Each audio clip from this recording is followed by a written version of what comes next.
The issue of climate change can seem so overwhelming. And for many people, how much of an impact can you actually have? I mean, is there something that is easy and simple that you can implement quickly, but can still have that long lasting impact? How about planting a tree? Trees live for decades and have all sorts of positive impacts, not only on the climate, but also on the local ecosystem as well. And you can plant a tree in just a single morning in your yard, or you can join forces with other volunteers in the area and plant several trees. And if you're local to Fresno County, California, make sure that you check out Tree Fresno. They are a nonprofit organization in Fresno, California. And I was lucky enough to sit down with their CEO, Mona. And we talked about the importance of planting trees, the benefits of it, and the amazing work and impact that Tree Fresno has been able to have on the Fresno County and surrounding areas. So listen to this entire interview and feel inspired to go and plant a tree.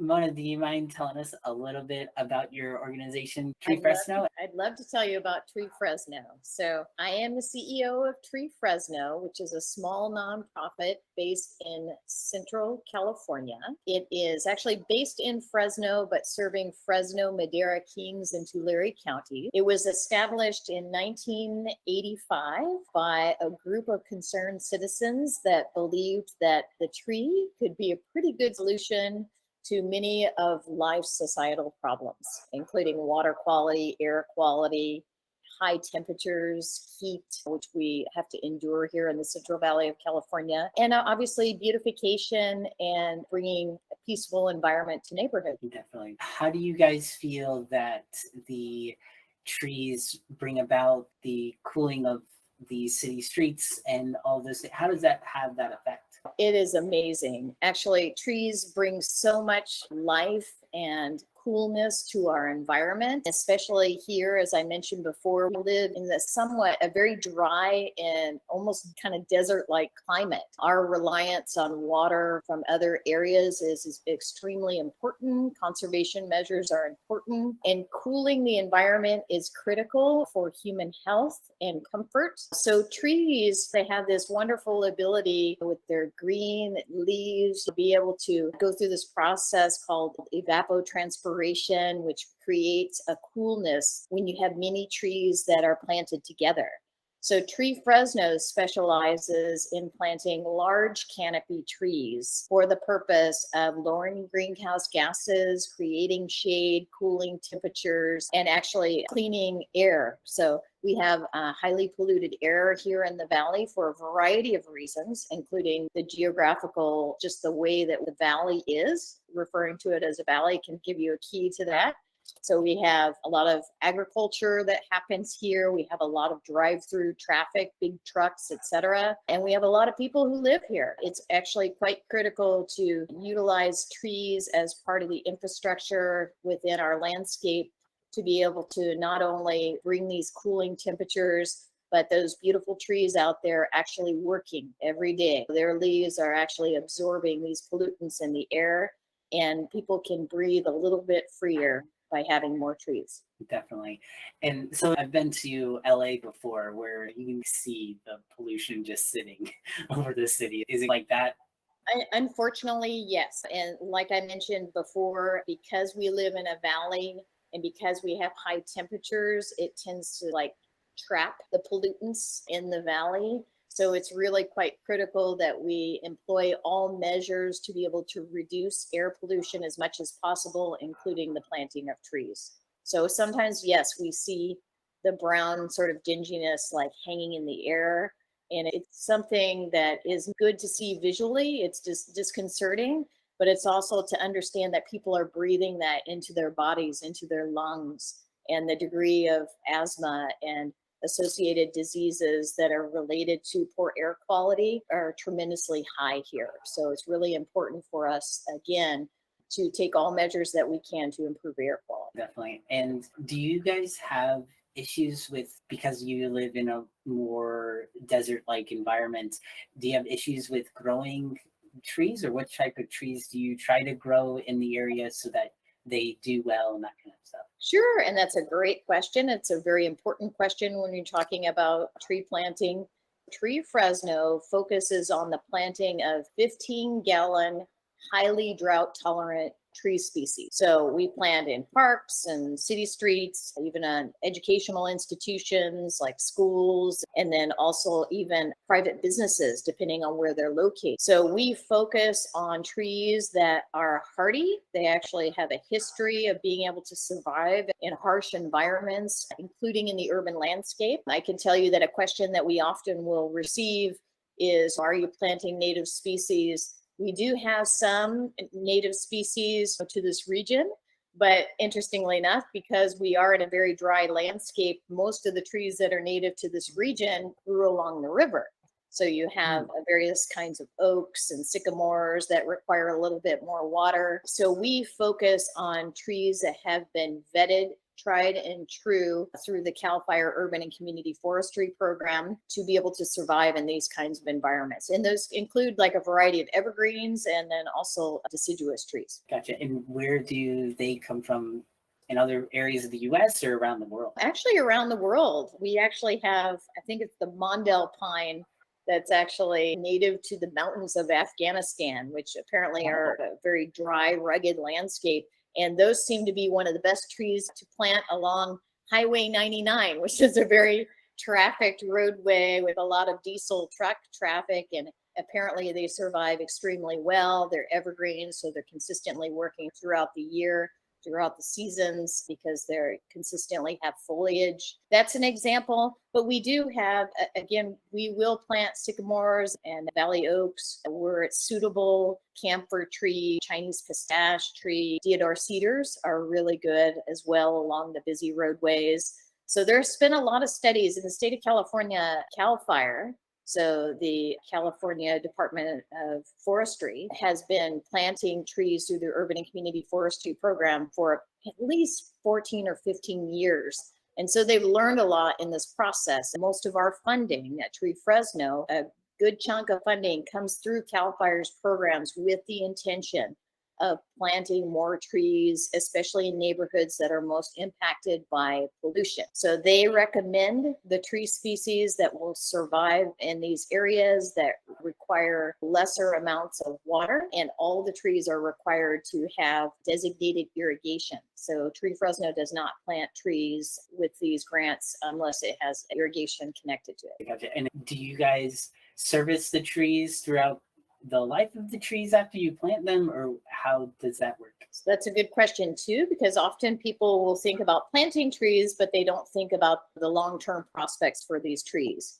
Our intention is that the trees will survive, they will thrive 80 to 100 years or more. So we start out with designated irrigation, and we're working with our partners. So it could be a school district, could be a health institution, could be Fresno State, could be one of our partners. They have to agree for long-term maintenance and care for these trees. We will, for the duration of the grant, as long as we have funding, go out and quarterly check on the trees. I have a tree technician who specializes in this. So he will every 3 months go out and check on the trees under our grants to make sure the irrigation is working and that the trees are thriving. If a tree needs to be replaced, because sometimes they will die, it's just a matter of natural selection, essentially. So sometimes we'll have to replace a tree, but we inform our partners of what's going on so that they eventually take over that responsibility of the trees on their property. Very cool. Do you have any land of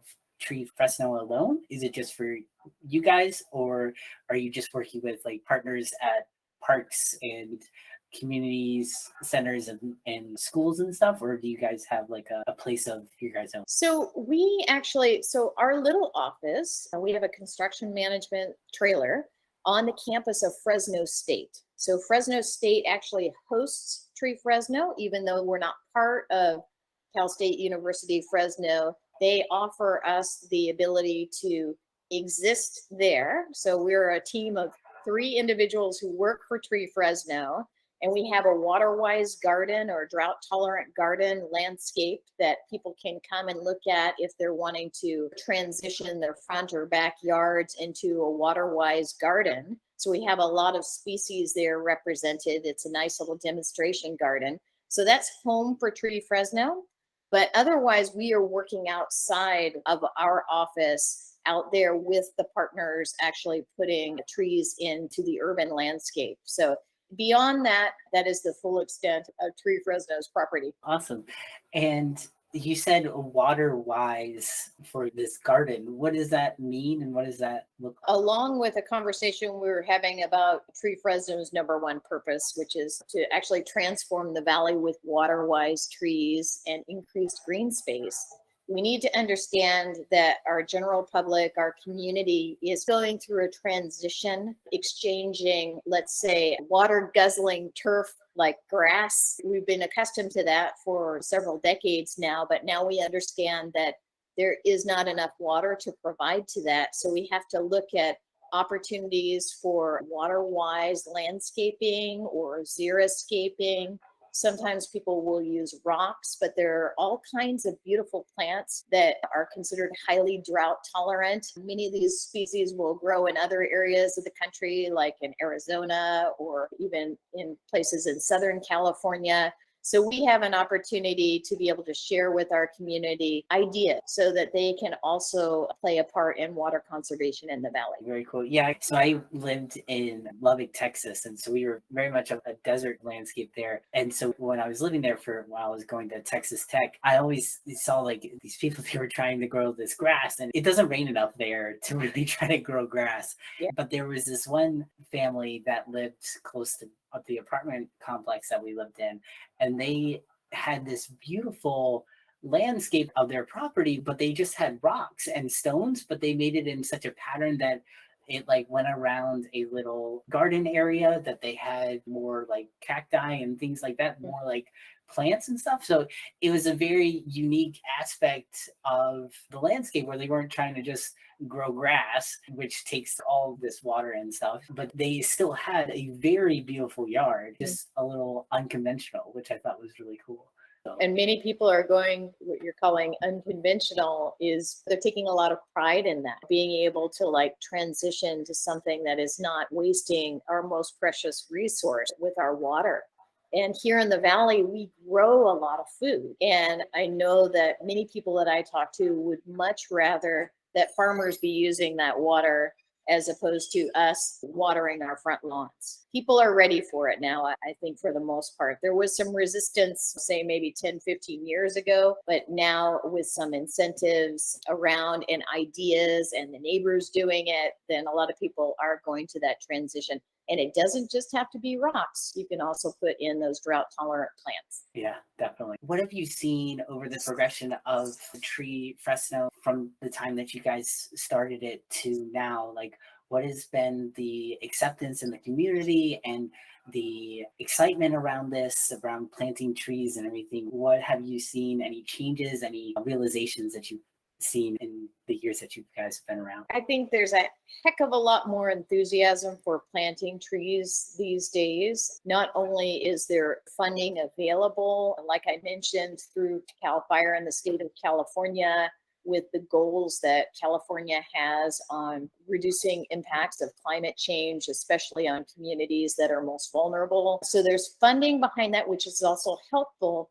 But I think the general public has a better concept about the value of trees and understanding that trees are not just pretty, even though that's quite important, but they're actually functioning in a way that creates for a healthier and safer environment. So we often will receive calls from individuals in our community who want to figure out how to get more trees planted, whether it's at a park or at a school. We work with community organizations. There are a lot of nonprofit organizations out there doing fantastic work, working with community members, and from everybody from small children to seniors in our community will, at some point in time, they'll say, we'd love to be able to plant a tree. And so the great thing about Tree Fresno is that we have the opportunity to extend planting opportunities, volunteer planting opportunities to people in our community to help us get that job done. So we orchestrate it. We work with the program partners. So say it's at a school, and then we figure out a Saturday morning where everybody can come out, and my tree technician and volunteers who are skilled at tree planting can shepherd our volunteers, our community members in the process of planting trees. So That's it's awesome. really, I find it often to be one of the most satisfying volunteer opportunities for people who really want to make a difference in their community. Like you're absolutely aware of, there are a lot of measures that through regulation that are being placed on business owners and individuals within our community to change technology and trucks and cars, and how do we do all of this to actually make our environment cleaner and safer and more climate resilient. But tree planting allows everybody to come out and be able to participate in that process. So you can't necessarily do that when you're like changing out big pieces of metal on a truck, but you can actually come out and plant a tree with us and enjoy other community members and feel like that you've actually made the world a better place. Yeah, that was one thing I was talking on LinkedIn to somebody about. I had interviewed an EV company, so they were building microtransit vehicles, so a little bit like school buses and stuff like that. And it's all about what can you do personally, because a lot of things out there with climate change, it's these big huge problems and we have to change policy, but it's the government and that takes many years. But what can you personally do? You can personally go out and plant a tree. You can personally go out and buy an EV, or you can choose these things. What can you personally do? Because some things are just like so ambiguous and out there, it's really difficult for people. I wanted to ask about the community involvement there. Do you have a consistent number of volunteers that come out each time? Do events? Do you have consistent events during the year? What does that look like for you guys? Sure. We regularly plant typically, and because it's getting hotter later into the fall, so obviously we don't plant in the summer. It is just too hot. It's too hard on trees to be able to survive that. So we stop planting at about June 1st, and we start again planting about mid-October is the earliest. Mid-October through May, we are planting, and the fall is the best for planting. That's when we can have our volunteers come out and plant with us on our various projects. My job as CEO is actually to negotiate our tree projects. So whether we're working with the city of Fresno, city of Madera, city of Fowler, or we're working with a school district, individual school or business owner, trying to build a vegetative barrier next to a busy roadway, all of that. So in the summertime, I'm busy trying to figure out what we're going to be doing in the fall and the spring. And then we have people go to our website at treefresno.org and sign up for our newsletter, which is our mailing list. And we just put the call out. We have almost 5,000 people on that mailing list. And we let them know, okay, there is a volunteer tree planting in this area. We're going to be planting 50 trees or 200 trees. Sign up here and we'll plant trees together. So it's an opportunity. They can go to our website. They can go to our Facebook page and sign up for the mailing list. And that's the easiest way to get involved with Tree Fresno. That's great. And are you guys coming out and planting trees every weekend during the fall and spring, or is it during the week too, or how often? It is mostly, we do orchestrate the volunteer plantings for the most part on the weekends, especially on a Saturday, because that's when most people would like to participate. And as you can imagine, with a school, that they can orchestrate the planting around that Saturday morning, so you can have your families come, staff members, so that people don't have the burden of the actual day-to-day work to also deal with. But we do have selected plantings that just happen to fall on a weekday for sure.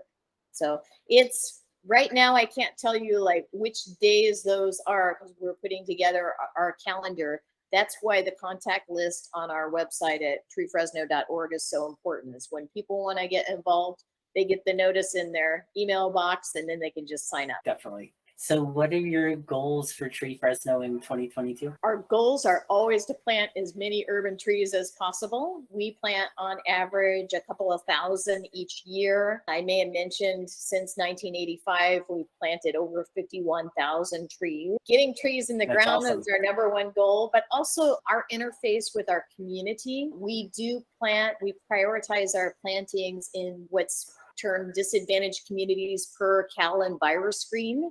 So it's actually a tool that's used by the state of California, many different agencies, and through grants to identify communities most impacted by sort of social and economic challenges, including environmental pollution. We've actually begun some education programs, and one particular one that I am proud of is called the Green Team Youth Ambassador Program, which is a partnership with the Fresno Black Chamber of Commerce. And what we have there is the opportunity to recruit individuals from an area of Fresno that's considered basically highly polluted and engage those individuals in the work of acknowledging awareness about the value of urban trees and all of the jobs that are associated with the caring for trees. So obviously working with utility companies in respect to like utility arborist or vegetation management.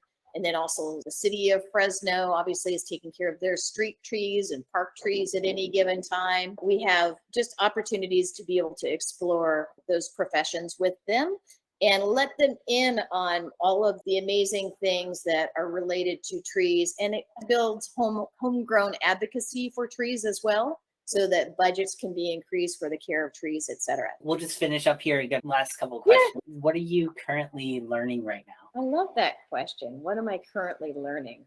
And I was thinking about that. Boy, it's interesting. The world that we live in today and the times that we've gone through, right? Tree Fresno we're very lucky because we work outside for the most part. So during COVID and the times where people were isolating and having to quarantine and spend lots of time at home or out of the office, we were still able to work with partners on planting trees outside in those landscapes. But what I realize is that people, they miss each other. There are a lot of people that I think most of us were highly affected by that period of time, the level of stress, et cetera. And what that means, actually, when you ask me like what I'm learning, it's actually to be patient, to understand that we are living in times that are very unpredictable. And the individuals that we interact with during the day, whether it's the two of us, or if I'm working with somebody with the city or in parks or on a commission that I serve on, is to be patient and to listen and to try to provide the information needed that allows us, especially as my organization, to move forward without being judgmental or pushing something on other individuals. I think being patient with each other is quite a critical piece of being successful in the workplace today, no matter if you're planting trees or if you're selling cable. I think being nice to other people and trying to just to take a little bit more patience and understand that we don't all think the same and that people can be struggling at home. The price of gas, the price of fuel, every time you turn around, there's an extra expense. And our kids have suffered from not being in school, et cetera. Being kind and being patient will allow us to get a lot further in this world with each other. I completely agree. And I think being virtual for a time, it allowed a lot of people to realize what is actually going on outside of people's work life. Like you went to work and then you left, and what's out of sight, what's out of mind. But when we blended those two, it really became this realization of, oh, wow, you can't really separate work and home as easily as we all tried to, or especially when we're working from home, it all just blends together. So it's definitely that having patience and understanding that everyone has situations and things going on. You can't just be 100% in everything all the time. You've got to have understanding and care for others. And I think COVID definitely helped us realize that a lot more than any other situation has in the past. So I think there are definitely some positive things that came out of the COVID thing. I think just appreciation Number one, for life, appreciation for our families and friends and the people who are kind and who are trying to make the world a better place. So sometimes we may disagree with the way that somebody is doing their job. They may be telling me, no, we can't plant trees here. Then I may try to, okay, if we can't plant trees there, where can we plant? Where would you like to plant? Or maybe not this year, maybe next year. Try to really just be as amenable as possible to creating a strategy which works. And that seems to be most effective. Definitely. I love that. So who would be the best type of partner for you guys going forward, or who do you like working with the most for Tree Fresno? That's a good question too. So we work with all kinds of entities. We obviously have a lot of agricultural companies here in the Valley, and several have reached out to Tree Fresno to help support our work. What I'm finding is that they're like multi-generational companies that where now you have younger leadership at the reins, and they're prioritizing climate goals and tree hugging, or for lack of better words, they want to include their employees in volunteer activities. So Tree Fresno is open to working with all kinds of companies and individuals in our community. It really is just focused on one thing, and that's, do you support more trees in the community? And how would you like to do that? Would you like to donate to help support Tree Fresno? Or would you like to come out and plant and volunteer with us? Would you like to come out and be a speaker for our Green Team educational program? Come out and let's do this together. We are always actively seeking more partners. We partner with cities and counties and schools, and they're just as important as any funder that we have, honestly. And CAL FIRE, we could not do it with CAL FIRE's support through their urban and community forestry program. The Air Resources Board is incredibly supportive. There is a need, we do need to start diversifying our funding into the future. Like many small nonprofits, you can't become completely dependent on grants. You need to actually be able to create more stability within your organization. So as CEO, I try to partner with businesses in my community, again, that believe in what we do and see us as being an amenity that actually improves the quality of our community. So I'm looking for more of those partners, and slowly that's building because the interest in planting trees throughout the Central California is growing for sure. That's great. And how can they get in touch with you, or how can somebody, I know we mentioned before, but how can somebody, if they want to volunteer, if they're over in the Central Valley with you guys, how can they reach out? I tell you, we're a small enough organization. You can either go to treefresno.org, like the website, go to our Facebook page, which there's all kinds of cool pictures on there about our current activities, or you can email mona@treefresno.org. So Mona like Perfect. Mona Lisa. It's that simple. There you go. Thank you so much. It was really great having you on the call. It's been really awesome learning about Tree Fresno. So thank you so much, Mona. I really appreciate it. Thank you, Billy. Thank you for the invitation. I really admire what you're doing, and I want to keep up with it. And if you enjoyed this interview with Mona and Tree Fresno, I invite you to check out this interview with Aswin. He is a volunteer with the Isha Foundation and the Save Soil movement. And we talk all about the importance of soil and how this could be one of the answers that we need in order to reverse the impacts of climate change. Because whenever you talk about trees, whenever you talk about the soil, they're so intertwined with one another that you really need to mention both. So make sure that you check out this interview with Aswin, who is leading a movement to save the world by saving soil.